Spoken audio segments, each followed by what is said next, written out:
Hello, everybody. So I'm Stéphanie Hospital. I'm the founder and CEO of One Ragtime, venture as a platform. So I have the privilege to be surrounded by impressive venture capitalists. They all have many success in their portfolio. I mean, with Rob Moffat from Balderton. We have Luca Bocchio from Accel. And Philippe Colombel from Partech.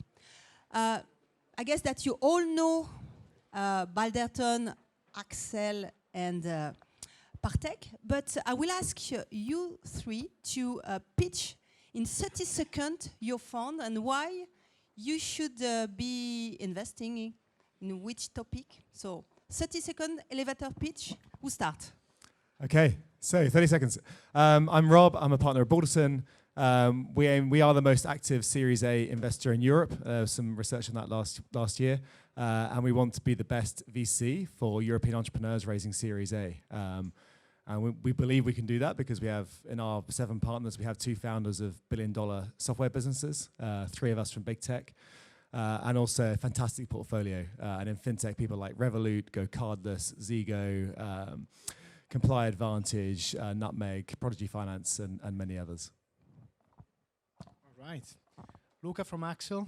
Accel is a global venture capital firm started in the Valley 35 years ago, active across 3 continents, in Europe since the year 2000, where we were ahead of the curve, I would say, for US interest in Europe. Since then, we've been privileged to back quite an impressive number of founders that have created global category leader company. Few of them that you might be familiar with, such as Facebook, Dropbox, and speaking about Europe, Spotify, Deliveroo, Check24, and many others, active across fintech, consumer, and software, and very much passionate about being a long-term partners for exceptional founders. As you see, the difference is slim. I will try to highlight the difference. First, we are the only one leading firm out of continental Europe, which is a huge difference. We have been the most active investors in Europe since 2016. We do almost 60 deals a year. And we do that in Europe, in the States, in Asia, and we are also the first VC to have founded the African VC firm. More specialized, to come back to the fintech scene, we did 35 fintech investments from the US to Asia. In Asia, we backed TOS, 3 billion valuation recently. And to give you only an example out of France, we backed October, we backed Alan, we backed Comte Nickel, and a lot of other rising stars. So pretty big numbers. And so Philippe, you've been in the scene for more than 20 years with Partech. If we look at today, we have roughly 175 unicorns in Europe. I mean, 10 years ago, maybe we had 13 or a bunch of them.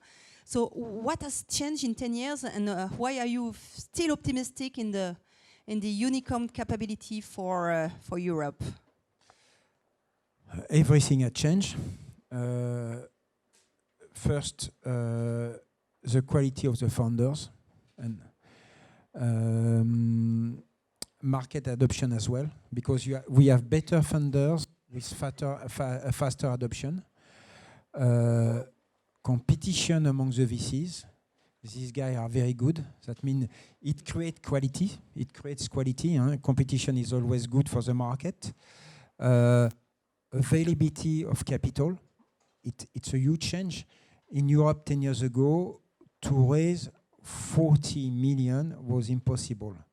We backed Dailymotion. We had to sell the company because we were unable to find 40 million for the growth stage. Company was profitable. You were on the board. Stephanie was at Orange and was a lucky acquirer because we didn't have any choice but to sell because it was impossible to raise 40 million. Nowadays, in Europe, you can raise 100 million, 125 million yesterday with Mano Mano. in primary, it's a huge change. You can build really giants. And we have many examples. The latest, the IPO in 2018, we had Spotify, there is Aldion. That means everything has changed. And I have to say that my venture capitalist career was inspired by Philippe Colombel from Partech and Benoît Grossman from Idavest, as I was sitting on the board with two fantastic venture capitalists, and I say, wow, cool, maybe I should do that also. But I didn't realize that it was so hard to become a venture capitalist. Anyway, it's exciting time, and I love it. So Rob, you've been investing in Revolut in seed stage. And Revolut now is, 2.5 valuation, last valuation, I guess. So what was the patterns that make you think that Revolut could become a unicorn? So I think Reshma was talking about this earlier, and Christian as well. What we loved about Revolut was the team. So normally we invest Series A. So we invest in fantastic teams who also have product market fit. Revolut we did at seed. They had no product market fit. They had a card that worked. I got one of the first 100 cards, but they hadn't shown that people wanted this. But what they had was two exceptional founders, a really impressive engineering team, really impressive speed of execution. And I think that's what we see in the best European companies now that we didn't see 10 years ago or 20 years ago, is that speed of shipping product. And I think it's still rare in Europe, and it's particularly rare in fintech. And so that's where Revolut really stand out, the speed they ship product. And they built a fantastic foreign exchange rails globally, and they built a real asset in the foreign exchange. So that's what we invested in, a team, velocity, and a foreign exchange rails. And we thought it would be a really interesting card for anyone who travels overseas. We had no idea it would take off domestically. It was a good bet, I guess, but well Lucky. done. But then Philippe did toss, looking at potential alternative outside Europe. So Luca, Accel is a US-based fund. Originally, and Accel Europe is a franchise. Accel has been one of the first funds outside the US to bet on Europe. What do you think today is the future of Europe in the unicorn? Is there an advantage to build a fintech in Europe compared to the rest of the world? I think, yes, as you said, definitely we bet on Europe quite early, as I said before, and we're very excited about the European prospects. Philippe mentioned a few of the factors that get us excited for the future. I will add also a few more, which are the level of barriers for entry and creating global category leaders we feel is way lower now than used to be. That's why great companies can come from anywhere, in a sense that a couple of good founders based in Romania, based in Lithuania, or in any country in the world nowadays can create a global software leader. And this was not the case 20 years ago, 10 years ago even. So this is very, very, very important. The second element is not just the level of founders, but also the availability of talent. Talent that is not just for founders themselves, but for key people among those companies. A few years ago, hiring marketing experts, sales experts for software companies in Europe was a nightmare. Today it's still very difficult, but it's definitely, there are way more availability of great people and great executives. This is definitely helping and will help way more. Excited about the future also because great success also naturally attract the firmer and the future success stories. So the reality is that repeat entrepreneurs are just beginning in Europe. Managers and key executives in those success stories will fund and are already funding great companies. So I think the future is bright. We believe that Europe is really in a golden age, and obviously there will be some bumps, but the long-term prospects are very positive, and that's why we decided to double down on Europe. So you're doubling down on Europe. But in the meantime, when we look at the last fundraise, Lydia, Conto, Tencent. Tencent is the guy behind those two massive fundraise, 100 million for Conto, 40 million for Lydia. Philippe, was that too expensive for the European VC, no business, or it's a bullish bet from Tencent? How would you see that? Or is it the signal then that the Chinese are coming heavily to Europe? Okay, it's a bit technical. In the two cases, these two companies were out of reach for the three funds that we are, because they are neither growth nor early stage, in fact. It's companies that we should call late stage, impressive valuation without much traction. That means that, no, but much revenue traction. Revenue traction, revenue, I not don't user. want to, it's two phenomenal companies, but this is not our mandate as early stage. Some of us have a growth fund. It's not they are not growth companies because their revenues are too small for our growth fund, for example. And that's still, to be clear, that's still a bit the blind spot of Europe. First, then it's FT. It's really FT valuation. In the case of Conto, people are seeing around 800 million. It's super expensive. It's a phenomenal move for Tencent. Lydia is also a super interesting company. For me, Lydia would have been a strategic investor. I would have seriously considered it because you have probably 1/3 of the French people between 16 and 25 that are users. It's a very, very interesting bet. It could have been also interested for Evolute or N26, but that's not their gameplay for the time being. The signal is, in any case, the signal is very strong. And it could be very, very annoying for Europe because it could mean that we could be crunched between China and the US. Huh? But then how? Yeah, but also I would say you don't need to underestimate the fact that Tencent knows really well that space. And Tencent saw something that maybe others were not seeing that clearly, and they were aggressive. And those entrepreneurs like that proposition for sure. So I think those are some good elements to it. And when you look at that and you see, okay, in one hand we have the European VC and the European company, in the other hand the Chinese, and then the US. I mean, what do you advise to your portfolio company when it comes to international? Either you choose US or either you choose China. I mean, it's tricky bet now. So I think if you're a successful company that's Series C onwards, they're all coming to you. If you're doing really well, you wait and they come to you. And and if you're Revolut, you talk on Revolut's terms. I think we're seeing that Series C plus environment. It's become a global market. It's no longer a local market. I think Series A is different. Series A is very hard to do globally, but I think at these growth stages, it's very open. Some of our businesses very much focus on US. So I think for software businesses, we do push them that US success really does drive software valuations. And rightly or wrongly, we still have that view. We debate it a lot. Can this business succeed in the US in software or not? And if not, then the valuation is not going to be the same multiple. For consumer businesses, I think we're much more open. And I think then we're looking, whereas, someone like Tencent is actually the right fit for the company. Philippe, you're one of the happy investors to be eligible to the TB 6 billion dotation. So for those of you, we have in France, an allocation of 6 billion coming from the institutional partners. I mean, insurance. I mean, that should be derivated either to listed company, listed funds, or non-listed. So Philippe is one of the happy few with Partech. Well done. Don't you think that we start to have a distortion on the market with a lot of money to be pulled on the late stage?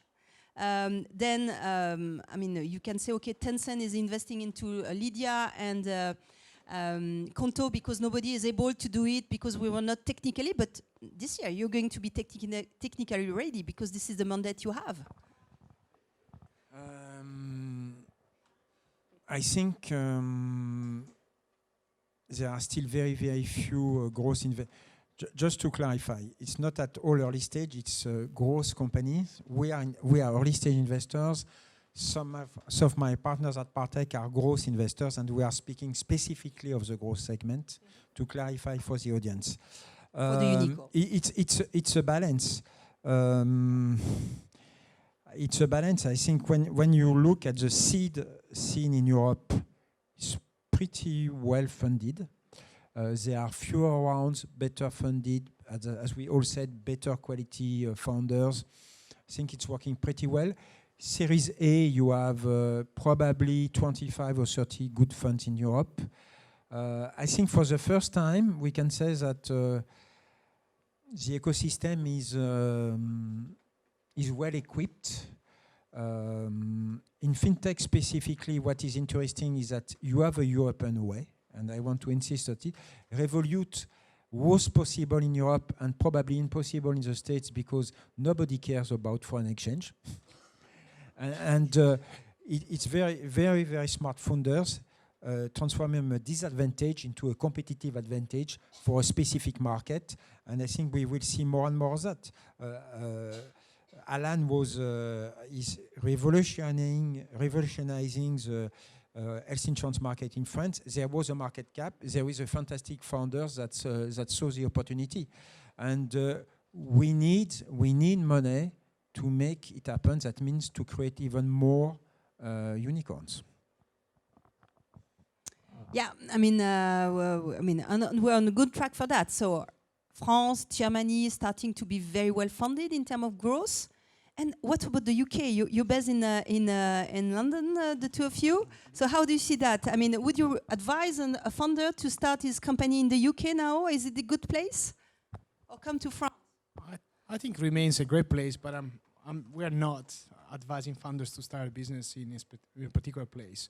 I think Paris, Berlin, Munich are great places where to start a business. London is still a great place where to start a business. When it comes to fintech, I think the pool of talent available there is deep, and is deeper than anywhere else in Europe. This does not mean that starting a fintech company in Paris is not possible. As you mentioned, two great names just raise impressive growth capital. I think there's no problem. And I think London will retain, in my opinion, an important role going forward, regardless of any potential disruption due to Brexit, simply because the availability of that talent is deep. And the regulatory framework is efficient, and it is not going to go away, in my opinion. I think France and Germany are ramping up their efforts in many ways. Successful companies have been created and will continue to be created there, and I think this is great. How do you see that, Rob? Very similar. Is investing only in Europe, or do you invest? No, we focus on Europe, so our focus is only on European companies and helping them build global leaders. So our story is we used to be part of Benchmark, so one of the best US VC firms, and we 12 years ago decided to actually focus was the right way to go for us. And we obviously believe in the whole of Europe. I think the good thing about the UK is you can build a very big business, well, you can build a business well beyond Series C on UK traction.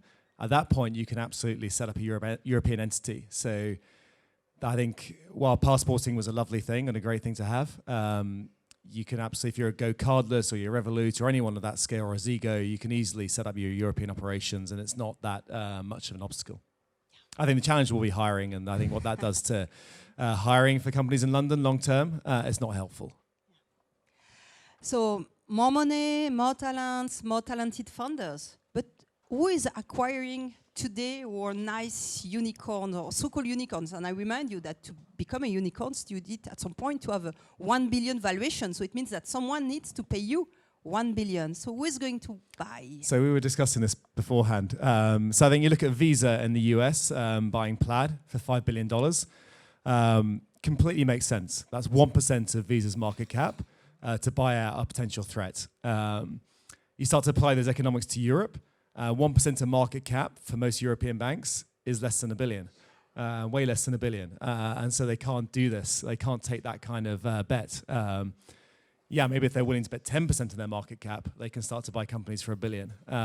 But then there has to be really strong leadership from the top saying that company X is a real threat to us or a real opportunity, and therefore we should invest 10% of our business to buy them.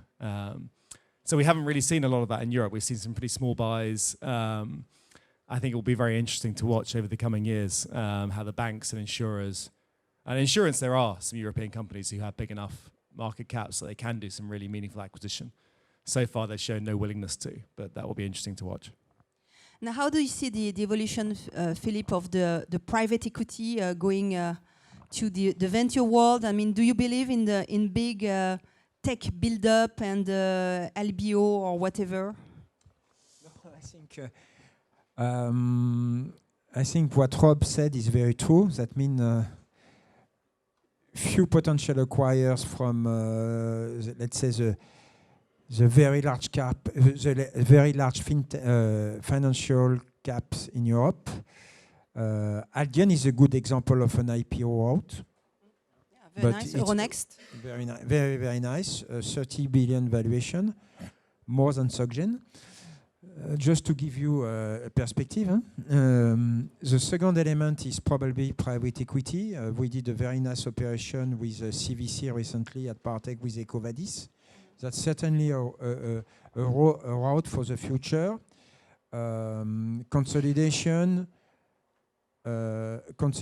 from scale up. I don't mean small companies, but from scale up, probably 5 million and above, from a private equity fund. There are some very, very talented guys in the US. For example, one name is Vista. This market needs to emerge in Europe. It's an important route for our three funds. Huh? Yeah, and hopefully we will see also some other sectors start buying software companies. I think I would rather bet on some conglomerates. I mean, we have very large conglomerates, to Rob's point, in terms of market cap. It's all about willingness to do so. I think many sectors are going to be way more disrupted than they're feeling as of now, and that pressure will bring some exit for good technological companies that are doing something special. I think we need to be a little bit more patient. Definitely, the exit market is not that fluid in Europe as in the US, but we need to be patient on that. Yeah, but it's a big question. I mean, the more you invest at EV valuation, the more you manage, the more you need to exit. So it's a challenge for you. I think you look at the European private equity market. That's very mature private equity market in Europe. A lot of it is based on secondary sales. So one private equity firm sells to another private equity firm. We have one of our companies in Sweden called Recorded Future. It was acquired by Insight Partners last year for $800 million. So you're seeing what was a VC in the US, now willing to buy companies outright for $800 million. So I think we'll see more of that secondary market coming through. Kelly, and do you work extensively on developing a secondary market for your company, or do you have any strategy on that? It's something we talk about, but no is the short answer. Likewise, we don't really do that.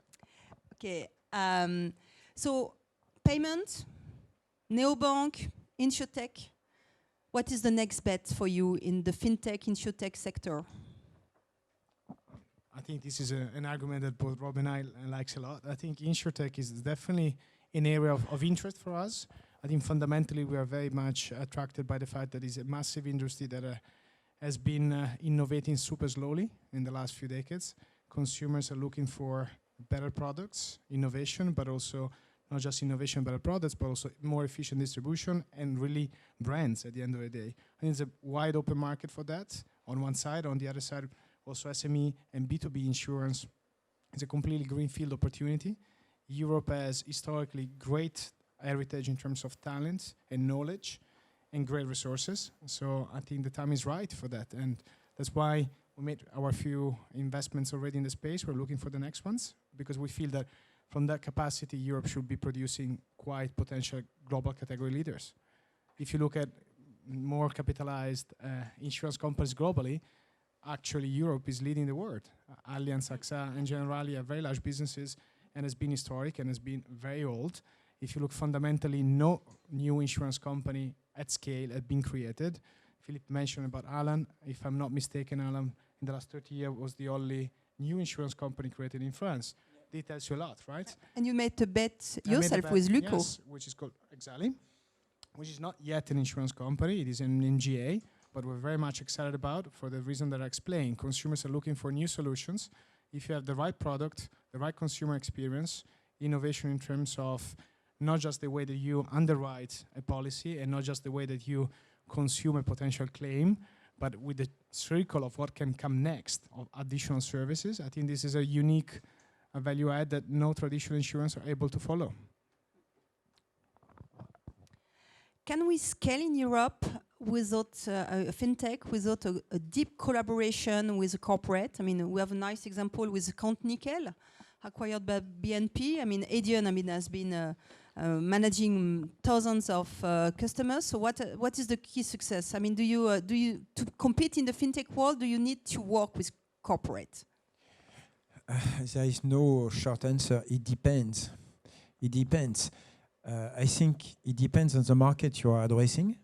If you want to work with large caps, very large caps, I think you have no choice but to cooperate, because that's the segment of the market where the access for startups is very, very difficult.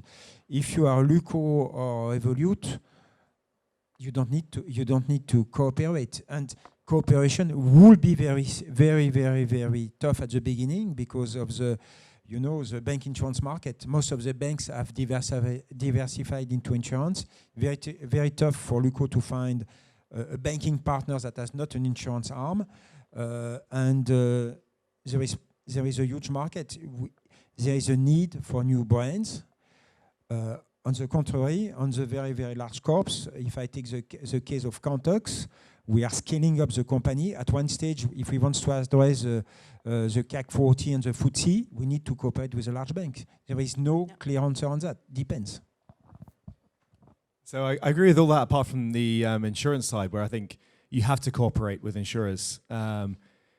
Most companies like Zego, like Luko, they start as MGAs, so they need to get capacity from insurers. Even when they get their license, so Zego got its license last autumn, it still writes a lot of business as a broker, and it has lots of reinsurance. So it's very important to Zego how they relate to the insurance market. And I think for Alan as well, no one can escape that. You have to work with the capacity. So Rob, is winter coming? Not this year. Not this year. Luca? It's very hard to say, but I think all of us here are not paid for calling macroeconomic cycles. We're paid for investing in the best potential opportunities that we see, regardless of the economic cycle. That's the reality. So I think winter might come, and people should be aware of it, and founders more than anybody else. But at the end of the day, I think great companies can be created in every single macroeconomic cycle. But Philippe, when we come back to the acquisition market, when the European Commission is willing to regulate which company could be acquired, giving the sector by the US and the Chinese, don't you fear that it's restrained the competitivity of our exit market in Europe? No, I really don't think so. I think we are building great companies that are great disruptors. I think the next cycle will be more similar to 2008 than 2000. That will be my third crisis already. What I mean is that I think what you said is very true. 2008 has not been a disaster at all for the VC industry. On the contrary, you can claim that several companies have been saved by the downturn of the large corps. Is there a bubble? Is there a bubble in the tech? Frankly, I don't think so. There are of course crazy small cycles. WeWork ended one of those recently. I think there is a huge opportunity in the coming years for those startups. My scenario is that probably what I fear is that the market cap of the very large cap could decline sharply, and it could be beneficial to a lot of the startups because they will have no choice but to acquire. So we have 5 minutes left for some questions. So who wants to, you have the chance to have the 3 biggest European funds or global fund in the world in front of you. No? You shy? No question, crystal clear. Ah.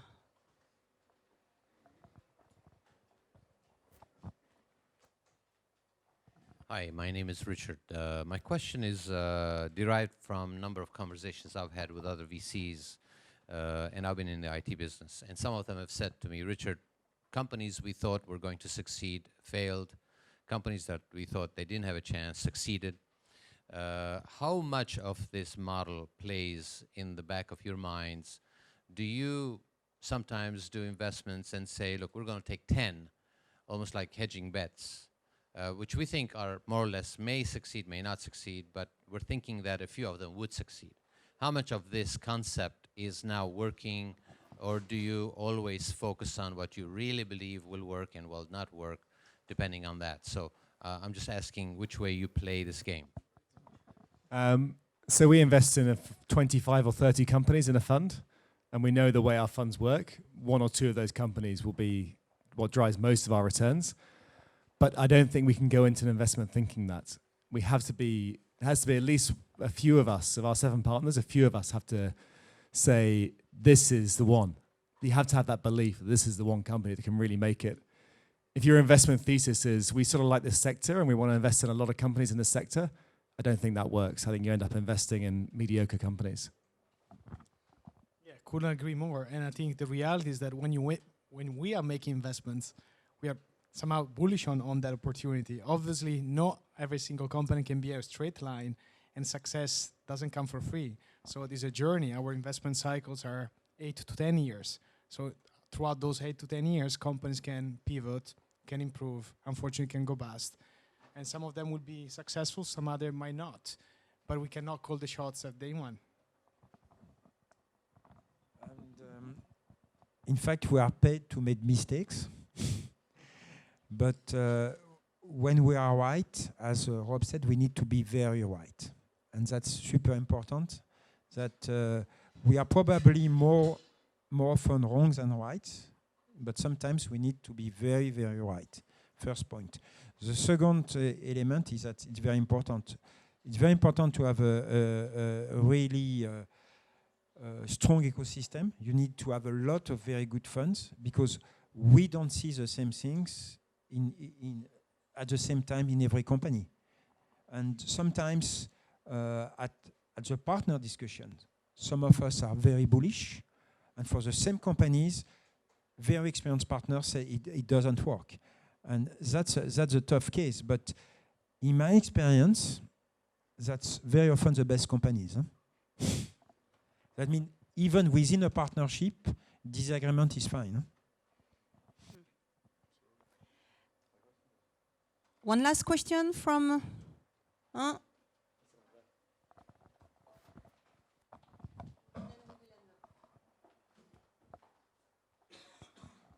asked the last panelist same question. Let me try it on you. So a lot of B2C investments assume that there's a winner-take-all, which drives up the valuations. Now, finance being highly regulated, and regulators, there are no single banks. There are always multiple players, and banks, I mean, financial regulators don't like one company dominating the space, typically. So do you think that the same thesis applies, the winner-take-all thesis applies, that works in retail, entertainment, so on and so forth, to fintech, and that being the underlying driver of a lot of the high valuations we're seeing? So is fintech winner-take-all, at least in specific sectors? I don't think so. And the reality is that if you look at traditional financial services players, the most successful one that you can name are not winner-takes-all models. The most successful bank that you can think of was not the first bank that has been created. The most successful insurance company that you can think of was not the first one to be created. I personally not believe so. It's not just because of regulation, it's because of market size. It is impossible to have a bank that will become a winner-take-all. And Revolut is a great example. It's not the only player out there, and it's not having a winner-take-all mentality. I think the network effects are not that deep. In some consumer businesses, that applies, but I don't think so in many of the financial service applications. I think it's very easy for regulators to be against monopolies. It's very hard for them to stop organically created monopolies. So how do you stop Google? What would you, if you went back in time 15 years, how would you stop Google having 95% share of search? It's really hard to work out what decision they would take and when, and how it would help the consumer. Philippe, last word. I fully agree with you that The neobank example is a great one. You have Revolut and 26 Contnic, and you have a lot of other emerging players. They don't have exactly the same positioning. It's a huge market in Europe, and it's probably what is interesting is that I think the size of the player will increase because retail financial market in Europe have been very, very local. And what these new players are creating, they are creating pan-European players. I think the size will increase. Will it end up in a monopoly? I don't think so.